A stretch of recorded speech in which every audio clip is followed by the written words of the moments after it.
Welcome again, my dear students. Today I have chosen a poem called Daffodils for class 11th. The Daffodils has been written by William Wordsworth. So let me first give you a brief introduction about William Wordsworth. My dear students, William Wordsworth was born in 1770 in England, and he died in 1850. By occupation,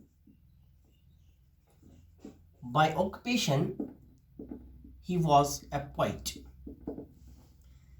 He did his graduation, completed his graduation from Cambridge University, and he is known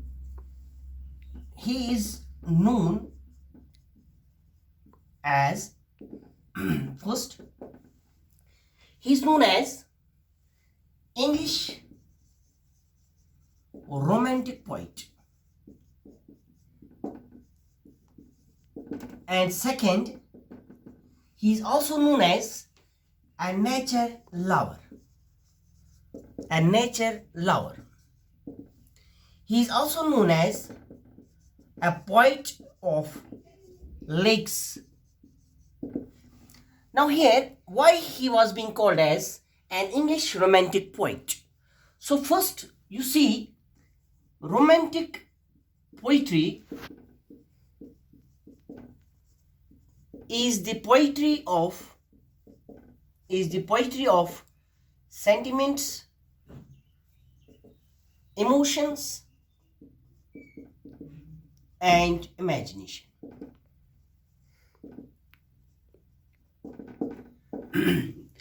William Wordsworth, he was embedded with these all characters. His mind and heart was embedded with the sentiments, with the emotions, and with the imagination.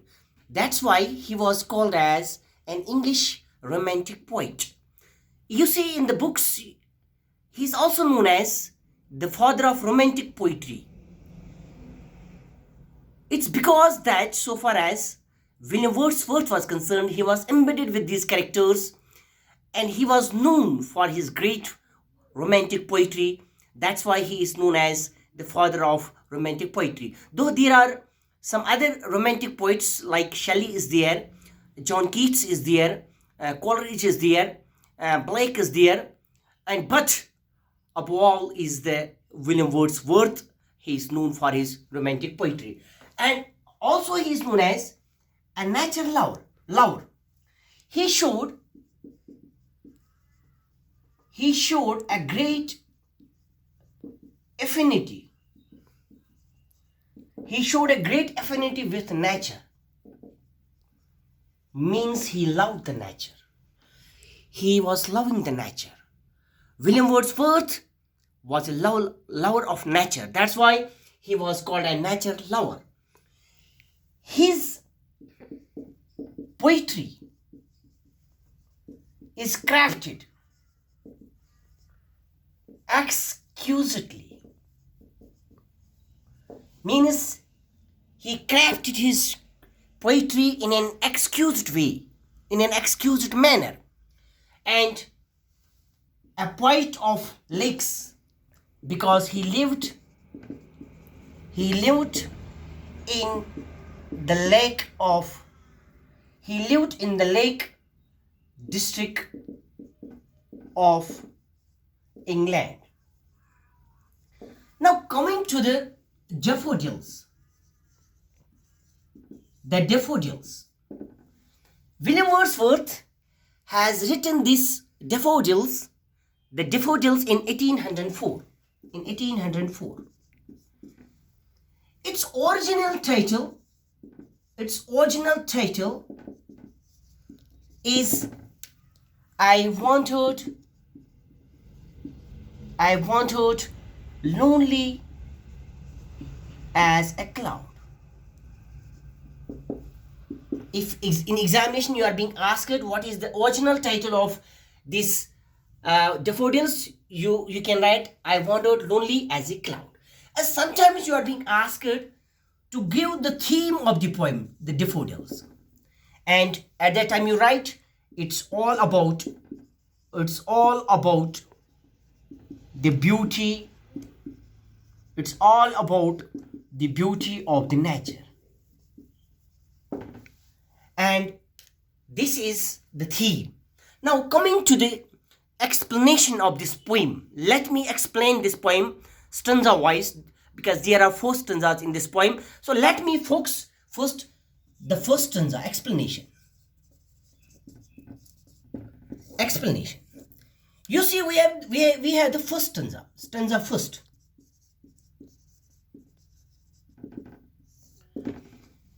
My dear students, when you open your books, you begin like this. I wandered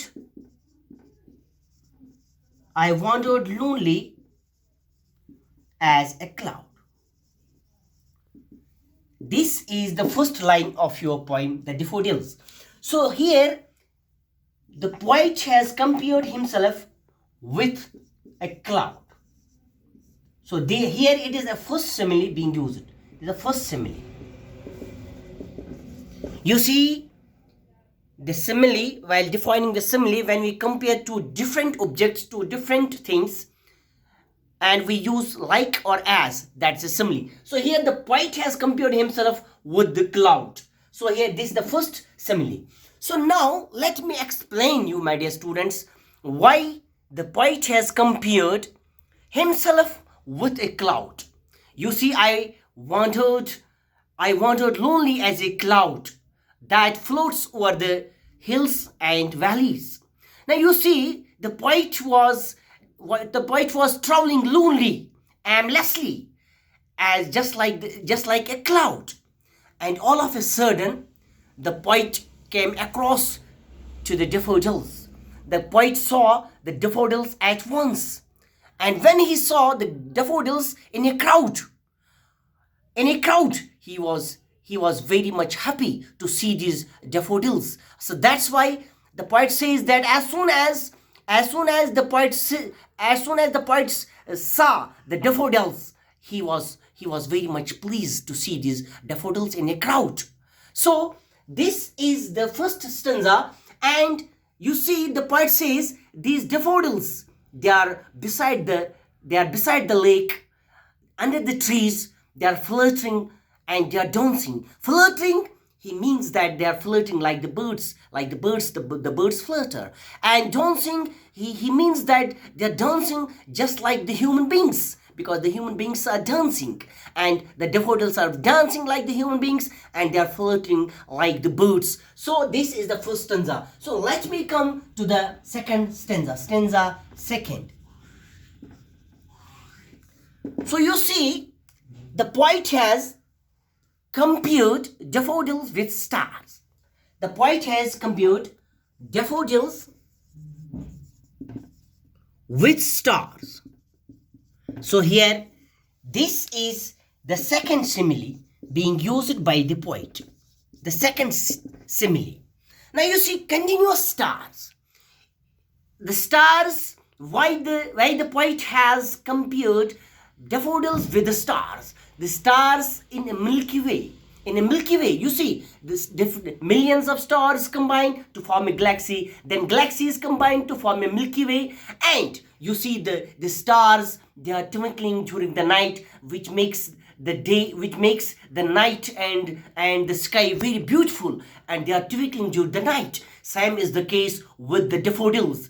He says that the poet means here that the daffodils, they are very beautiful, just like the stars which twinkle during the night. And this scene has actually affected the poet's heart and mind, and he feels himself very much happy. And these are that's why the poet here has compared these daffodils with the stars. And you see, here the poet has used a phrase. Here the poet has used a phrase that is a never ending line. That means these this means that everlasting. You see, as the stars are everlasting, and Sam is the case with the daffodils, so far as the poet means. And he means that as the stars are everlasting, and Sam is the case with the daffodils, they are also everlasting. They are tossing their heads, they are dancing, And this is the second stanza. And let me come to the third stanza third. And you see, the poet has started with waves. Waves, they danced beside these daffodils. And you see, the poet says that I saw these daffodils in Greece. So waves, these waves beside the daffodils, they're dancing, and this makes a beautiful scene. But the poet means here, these waves are not as beautiful as the daffodils. These waves are not as beautiful, as outshine as the daffodils. That's why he says they outdid, means they outshone. These daffodils, they outshone, so far as these waves are concerned, means the waves are not as beautiful as the daffodils. That's why the poet continues that's why I want to be in the jocund company of these daffodils. And that's why he says that I gazed again and again. I gazed again and again. He means that he was very much satisfied in the jocund company of these what we call as the daffodils. That's why he has given this line here, that he gazed again and again because he was very much satisfied. And in the last stanza,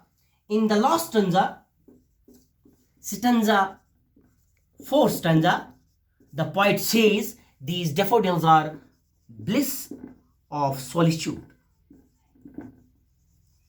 These daffodils are bliss of solitude. You see, the poet says, when I am in a state of depression, when I am in the state of despondency, in the state of unrest, or in the state of tension, I just go for the memory of these daffodils. And these daffodils, the poet here reminds these daffodils, and his heart and mind gets satisfaction, and he feels himself very much happy, and he is dancing with these daffodils. And this is all about, so far as the daffodils is concerned. Hope, my dear students, you have understood. And you see, my dear students, it's the nature which gives you the satisfaction of heart and mind. You look into the nature, you can see the things, you can watch the things, you can imagine the things the Almighty Allah has created to we people. Let you see the things with your naked eyes, so you can get this real satisfaction of your heart. So William Wordsworth, by this daffodils, he has got the satisfaction of his heart. And that's all about this poem. Hope, my dear students, you have enjoyed the lesson, and in the future I will come with further lectures, and hope you will watch my lectures. Thank you very much. Till then, Allah Hafiz.